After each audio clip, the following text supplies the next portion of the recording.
Most of the classes people are using do this. The only real CC that it doesn't stop is like a slow or a stun. And then we go over here to the active. We're going to be looking at the initial effect, level 2, level 5, and level 8 effect. The initial thing is it increases your crit rate and crit immunity rate by 10%, heals you for 20% of damage received when you get crit. On hit, so when this skill hits, it stuns the enemy for 2 seconds. This skill does 20% more damage if it crits the enemy. So it gives you crit, which then increases your damage when you crit. It gives you crit resistance, and if they get through it, it also heals you. So pretty nice. Holy already has healing and healing increase.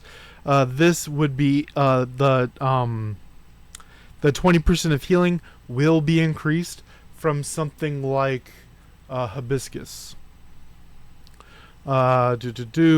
Master gains 1 stack of Hawking Radiation for 6 seconds for each unit hit. It gives you 1% attack and 1% protection rate, so offense and defense up to 3 stacks. So 3% attack, 3% protection rate. Level 2 effect, the buff lasts for 20% more, so that would be the radiation as well as the stat buff. Also gives you 5% attack for 6 seconds, which would also be increased by 20%. Level 5, increase crit rate by 15% and crit immunity by 10%. Upon taking crit damage, heal for 30% of damage instead of 20. So we get a 5% more crit rate and we get 10% more heal. Not a huge gain, but obviously a percentage to your stat is obviously great. And then down here at level 8, the skill's crit damage plus 30%. Master gains 2 stacks per hit with a cap of 6.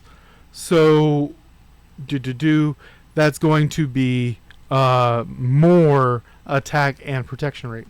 What I wanted to also showcase here is people ask why I skip over the numbers.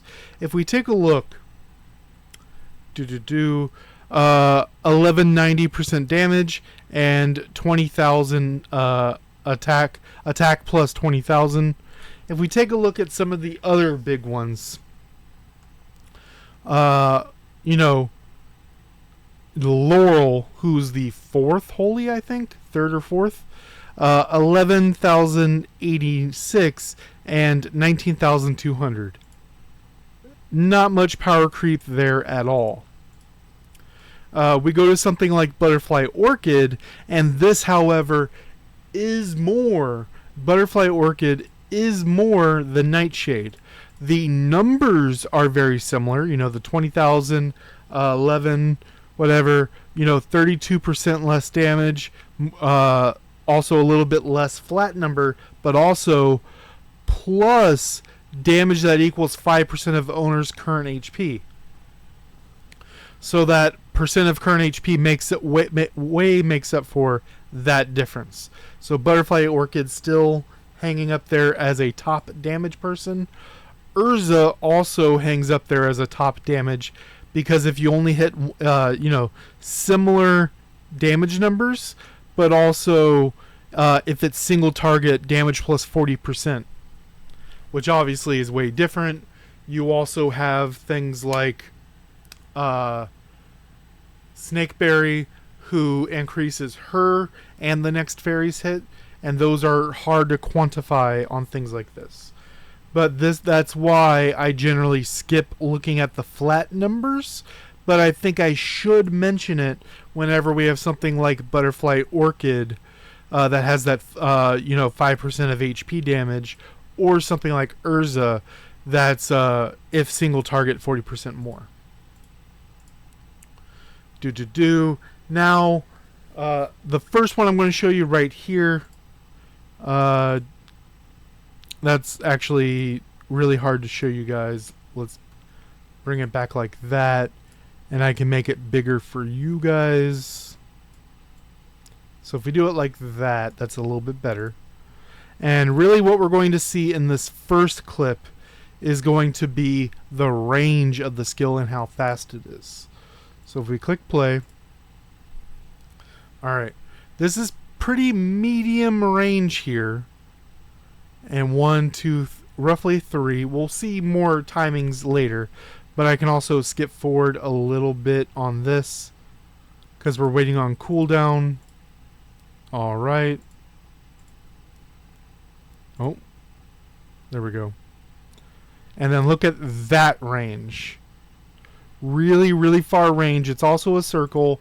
The only thing that sucks about it is you can't target it like you can a Twin Lotus, for example, where you target an area. Because it's a circle, you could take the edge to the circle, edge of the circle, and then it could still hit on that outer circle area.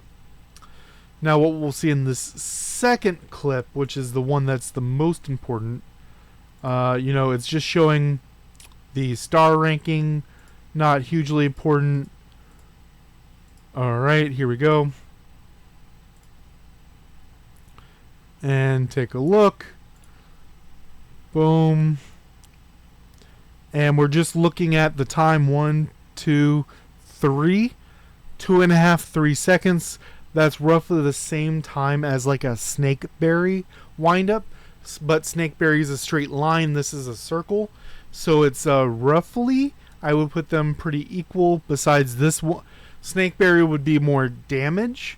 This could rival the damage if you crit. But this is a circle, which this is doing some damage comparisons between the two that we already talked about. And then to give you a better idea of the range. Alright, so you're able to hit from the golden middle circle. You can hit the thing. And roughly this like brick circle will hit the target as well. But the outer gold circle, where some of our longest range fairies can hit from, she will not hit from. But she will hit from what I would consider mid-range circle. This is the kind of thing that I like. Everything hits from the center circle. That's, low range, mid-range, which is what we're hitting from, and long range, which there's even... it's been a while, but we've had one in the past that can hit from back here. Range is fine. It is kind of slow on the thing.